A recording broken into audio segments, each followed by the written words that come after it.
Во имя Отца и Сына и Святого Духа. Троицкий кафедральный собор Подольска. Житие священномученика Николая Агафонникова. Родился будущий отец Николай 1 сентября 1876 года по старому стилю в семье потомственного священника Владимира Яковлевича Агафонникова и супруги его Марии Андреевны, происходившей также из духовного сословия. В их доме царили мир и покой. Они вели примерную семейную жизнь, оба отличались добропорядочностью, трудолюбием, долготерпением, отзывчивостью ко всему живому, старались воспитать эти качества и в своем сыне. Мать Коли обладала редкой добротой, глубокой набожностью и старалась с детства приучить его к искренней молитве, приводя в пример слова Иоанна Златоуста о том, что душа без молитвенного обращения к Богу мертва. Он рано понял, что речь к Богу не языком произносится, а чувствами сердца, Феофан Затворник, и молитва стала для него первым и главным делом жизни. С самого раннего детства Коля приобщился к церковной жизни при храме в своем родном селе Лекма Слободского уезда Вятской губернии. В своих воспоминаниях отец Николай пишет: «Лет с 6 я с матерью ходил на клирос и пел с нею, а с 7 лет уже читал часы и даже шестопсалмие. В это же время он так серьезно и ответственно несет послушание Пономаря, что прихожане удивлены смышленностью мальчика, усердию и аккуратности в использовании своих обязанностей, внимательности, с какой помогает при богослужении. В начальной школе учиться мальчику было интересно и легко. В 1887 году, по ее окончании, Коля Агафонников поступает в Вятское духовное училище, показав отличное знание церковнославянского языка. Как и в школе, он отличается серьезным отношением к занятиям и к примерным благонравиям. В 1898 году Николай зачислен воспитанником Вятской духовной семинарии и одновременно становится псаломщиком Никольского собора города Слободской Вятской губернии. Пребывая в этой должности, помимо своих прямых обязанностей, Николай читает много духовной литературы, в особенности труды святых отцов и известных подвижников, лелея мечту посвятить себя духовным подвигам на ниве пасторства, стать искренним, участливым исповедником, со всей сердечностью несет свет людям. В возрасте 23 лет Николай Владимирович Агафонников женится на Нине Васильевне, урожденной Федоровой, и в том же 1899 году пресвященным епископом Вятским Алексием Опотским рукополагается в сан священника. Первый приход отца Николая находился в селе Загорье Вятской губернии, приняв на себя высокий подвиг служения Церкви Божией в чине священника. В своей пасторской деятельности он руководствовался исключительно законом любви, залечивая сердечные раны людей, облегчая их горе участием, советом, хлопотами, радуясь вместе с ними их удачам. Языком сердца, доступным для каждого, разъяснял Священное Писание как мог, старался передать всю глубину божественного учения, учил жить по заповедям Христовым, находя самое нужное, простое и искреннее слово. Несмотря на сан, возраст прихожан и социальный статус, ко всем относился с неподдельным вниманием и заботой, и люди проникались к нему большим доверием. Он прослужил здесь приходским священником 17 лет, исполняя свою работу с примерным благодушием и величайшей кротостью. Любимый и уважаемый пастырь не только поучал и наставлял в православной вере своих прихожан, занимался нравственным воспитанием молодежи, утверждением православных и христианских установлений, но давал советы по житейским вопросам, помогал преодолевать трудности в смутные предреволюционные годы, когда народ так нуждался в истинных родителях и утешителях. Он помогал в приобретении предметов первой необходимости, лечил прихожан, покупая для них лекарства. Со всей полнотой любящего сердца он жил со своими пасомами, отечески заботясь об их благе и спасении. В 1917 году новое правительство постановило отделить церковь от государства, и великие таинства стали совершаться скрытно. За крещение или венчание люди подвергались не только словесному осуждению, их увольняли с работы. Они становились объектом репрессий. К 1919 году окончательно укрепившиеся во власти большевики сразу развернули охоту на священнослужителей. Под маской обличения тунеядцев и обманщиков народа новая власть развязала себе руки для открытого террора и по отношению к христианам. Это время стало началом беспрецедентных гонений на церковь. Смутные времена застали семью отца Николая в городе Вятке. Как истинный патриот, он не покинул свой приход, несмотря на претерпеваемые бедствия. Делал духовное дело всей жизни.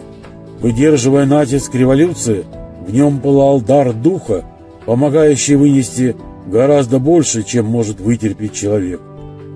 Ревностные строители новой жизни считали, что денежные пожертвования и другие церковные доходы от совершения богослужений и треб составляют огромные накопления, и священники их где-то прячут. Начались ночные обыски. Под видом помощи голодающим большевики искали у отца Николая золото и драгоценности. Какие несметные богатства могла скрывать семья приходского священника, состоящая из 10 человек, где работал только глава семьи, и работал не для получения каких-то материальных ценностей. Позднее, когда стало ясно, что духовенство в России, как и большая часть населения, еле-еле сводит концы с концами, большевики приступили к необоснованным уголовным преследованиям православных. В феврале 1923 года отец Николай был арестован в городе Вятка и припровожден в Москву на Лубянку по подозрению в контрреволюционной деятельности. Просидев в лубянской тюрьме до июля, он был отпущен за отсутствием улик. Несмотря на все сложности и опасности священнического служения при советской власти, отец Николай не оставил своего креста, не отказался от сана, не перешел во вскормленную властью обновленческую церковь, сулившую чины, спокойствие и льготы. Перестрадавший, прошедший подвалы Лубянки, он по-прежнему на своем посту исполняет лежащие на нем обязанности добросовестно и усердно, еще и еще раз являя высокие личные качества. Перебравшись в 1927 году поближе к своим взрослым детям, Подольский район Московской области, он служит сначала в селе Ворсино, а позже, с 1930 года, является настоятелем Покровского храма, села Ерино и благочинным Подольского округа. И здесь, на новом месте, он со всей задушевностью и терпением закладывает понятие добра, внутренней свободы и истинной любви, ведет за собой по ступеням нравственного восхождения своих овец, подобно пастуху, исполненному мудрости и духовного опыта. На посту благочинного ревностно следит за соблюдением церковных правил, отстаивает права церкви, заступается за священников, чьи приходы курирует. Где бы ни служил отец Николай, везде его любили. Он внушал уважение своей участливостью, духовной стойкостью, высокой нравственностью и бесстрашием. Общаясь с прихожанами не только во время богослужения, но и во внебогослужебное время, он всегда оставался открытым и доступным. Именно эта способность с любовью и состраданием относиться к людям, искренне и доверительно беседовать с ними, послужила поводом к его аресту 16 октября 1937 года. В октябре-ноябре 1937 года по инициативе Подольского районного отделения УНКВД по Московской области начались массовые аресты антисоветского и контрреволюционного элемента. В Подольске и Подольском районе в первую очередь в круг арестованных попали духовенство и активные верующие. Конечно, это не могло не коснуться подольского благочинного, митрофорного протоиерея, имевшего большой авторитет среди священников и прихожан.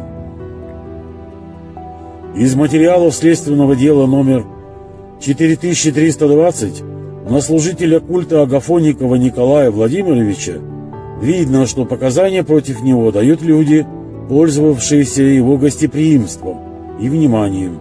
Вот некоторые характерные примеры. Из показаний свидетеля, который по его собственному признанию в феврале месяце зашел в сторожку при церкви погреться. Агафонников, высказывая мне свои контрреволюционные убеждения о жизни при советской власти, говорил следующее: «Ну как? Все так же живешь, маешься при советской власти? До чего дожили? Ничего нет, ни хлеба, ни денег». А вот показания еще одного свидетеля, так вспоминавшего о знакомстве с отцом Николаем. «Когда я после службы зашел в сторожку, то Агафонников пригласил меня пить чай. С этого началось знакомство». И далее на вопрос о контрреволюционной деятельности свидетель отвечает, что гражданин Афонников неоднократно высказывал свои контрреволюционные убеждения среди верующих и заявлял: «Жизнь сейчас при советской власти очень тяжела, приходится себе отказывать во всем, даже в питании. Раньше гораздо лучше всем жилось, материально всем были обеспечены, а теперь приходится всем голодать». Из протокола допроса отца Николая видно, что он отвечал на вопросы следователя кратко, без конкретных фамилий. Например, на вопрос: «С кем вы имеете общение из служителей культа в Подольском районе?» Он ответил: «Как благочинный, имею общение по службе со всеми священниками по Подольскому району. Близких же отношений я ни с кем не имел». Из протокола допроса: «Отец Николай знал, даже простое упоминание имени человека в стенах НКВД могло трагически отразиться на его судьбе. По обвинительному заключению, подготовленному младшим лейтенантом госбезопасности Макровым и лейтенантом госбезопасности Честновым, утвержденному начальником 4-го отдела УГБ УНКВД МО капитаном госбезопасности Персидцем, 3 ноября 1937 года заседанием тройки при управлении НКВД СССР по МО Агафонникову Николаю Владимировичу по обвинению в контрреволюционной деятельности назначена высшая мера наказания — расстрел». В то время вердикт выносился скоро, расследование не проводилось, в суть дела никто особенно не вникал. Нужно было освобождать камеры, места для новых жертв красного террора. 5 ноября 1937 года приговор приведен в исполнение. На Бутусском полигоне отец Николай был расстрелян, подобно тысячам новомучеников и исповедников Русской Православной Церкви. Крепость духа, дарованная свыше, усовершенствованная в ходе всей жизни, позволила ему не сломаться и достойно вынести все испытания, выпавшие на его долю. Патриот своей родины, он всю жизнь боролся за чистоту православия, преданно служил Русской Православной Церкви. Он обрел вечный покой, явив пример мужества и долготерпения, как и его коллеги по служению, замученные в те годы по тюрьмам и лагерям. Обретя мученический венец, отец Николай причислен к новомученикам и исповедникам российским, молящимся перед престолом Божиим о спасении нас, грешных. Николай Агафонников полностью реабилитирован. Прокуратурой Московской области 21 февраля 1994 года, в день памяти священномученика Николая Агафонникова, совершается в день его мученической кончины 5 ноября и в день соборной памяти новомучеников и исповедников российских 25 января по старому стилю 7 февраля. Если этот день совпадает с воскресным днем, если же он приходится на будни, то в ближайшее воскресенье после этой даты. Вы слушали «Житие священномученика Николая Агафоникова, Троицко-кафедральный собор, Подольска». Читал текст Владимир Лавров.